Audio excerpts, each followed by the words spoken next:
खबर गाजीपुर जखानिया से है, जहां एक तरफ सरकार गरीबों को हर सरकारी सुविधा उपलब्ध कराने के लिए जीरो टॉलरेंस पर काम कर रही है कि किसी भी गरीब पात्र व्यक्ति तक हर सरकारी योजना आसानी से पहुंच सके, ताकि सरकार की महत्वपूर्ण योजना को सफल बनाया जा सके। वहीं कोरी हरा गांव से आए दो व्यक्तियों ने हाथ में आवेदन लिए चिलचिलाती धूप में ब्लॉक अधिकारियों के ऑफिसों का चक्कर लगाते दिखे।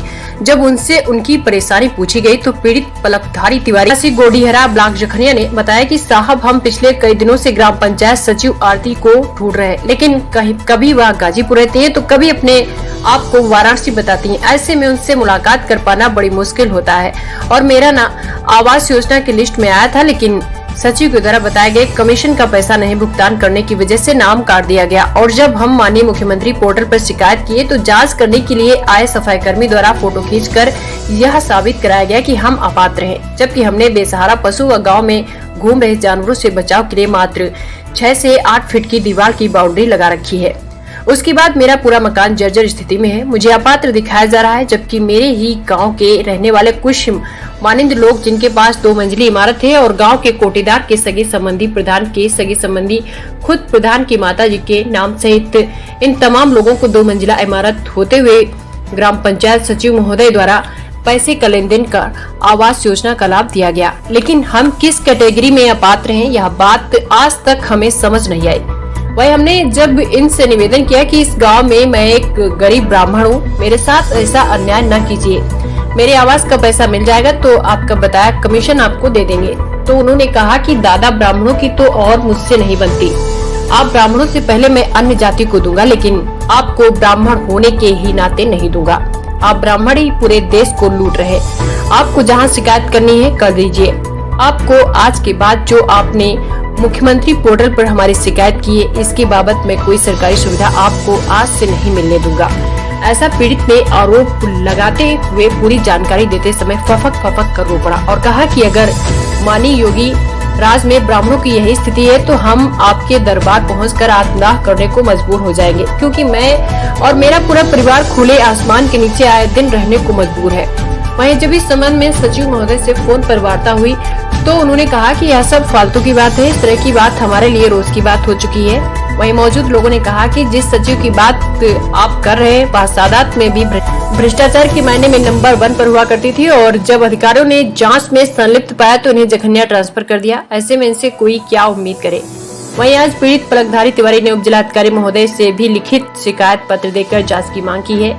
जब खंड विकास अधिकारी महोदय ने इसकी जानकारी लिए बात हुई तो उन्होंने कहा कि मीटिंग चल रही है, बाद में बात करेंगे, लेकिन खबर लिखे जाने तक कोई बात नहीं हो सकी।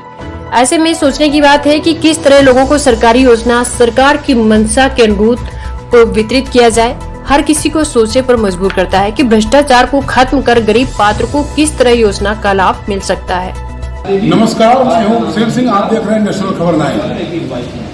मैं गाजीपुर जनपद के जखनिया ब्लॉक पक्ष के विजय साहब के ऑफिस के बगल में खड़ा हूँ। एक पीड़ित से हमारी मुलाकात गरीब आदमी है और इनके द्वारा बताया गया है कि उस ग्राम सभा के सेक्रेटरी जो है वो हमसे धन उगाही का कार्य कर रही है। मैं गरीब आदमी कहाँ से धन दूँ, इस एवज में इनका आवास काट दिया गया। आइए मैं कुछ अंश इनसे जानने की कोशिश करता हूँ कि आखिर क्या बात है। अपना नाम बताइए। तिवारी।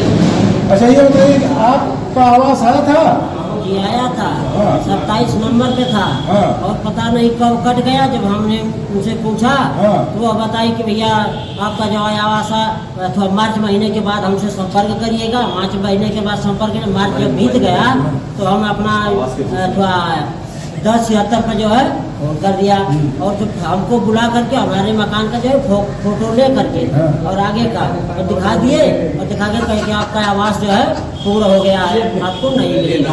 अच्छा, इसके एवज में आपसे कुछ पैसा? हाँ, वो बोले कि भैया बताते कि कुछ लगेगा। हाँ। और किसी के माध्यम से आप हमारे यहाँ पहुँचा दीजिएगा। अच्छा। हाँ। अच्छा, ऐसा है कि आप इन्हीं के गांव से, इन्हीं के सगे संबंधियों से और भी जानने की कोशिश करता हूँ। इस संबंध में आवास संबंध में क्या इसके बारे में मैं भी मैडम के यहाँ गया था। मैडम ने मुझे सीधा सीधा डांट के भगा दिया। मैंने आरटीआई भी डाला हुआ था, ये रहा उनका पेपर। मैडम सीधा सीधा बोली कि ऐसा है, आपको आपकी मैं नहीं सुनूंगी, आपको कंप्लेन करना है, जहाँ पे करना है आप जाके कर लीजिए, उससे मुझे कोई फर्क नहीं पड़ने वाला। और यहाँ पे सीधा सीधा प्रधान के नाम पे आवास पास है, जिनका 2 तल्ला इसकी जांच हो। मैं बता रहा हूँ, मैं खड़ा हूँ, अगर गलत निकलूंगा तो मुझे जो कार्रवाई करनी हो करें। जिनका 2 तल्ला है उनको मिला हुआ, जो उसके हैं अथवा उनको नहीं दिया गया। और मैडम सीधा सीधा कि इससे मुझे मतलब नहीं है। 2 तल्ला वाले ने पैसा अग्रिम भुगतान कर दिया, अग्रिम पैसा दे दिया, या गरीब आदमी अग्रिम भुगतान नहीं कर पाया, इसलिए इसका आवास कट गया। इस पर आप क्या कहेंगे? आप क्या कहेंगे पंडित जी? आप अगर कर्ज खोज करके या खेत बंधक रख करके आप अगर पैसा दे दिए होते तो आपका आवास पास हो गया होता। तो हम कहाँ से दे पाएंगे, आप बताइए। नहीं दे पाएंगे। चलिए आपकी सेक्रेटरी ने क्या कहा?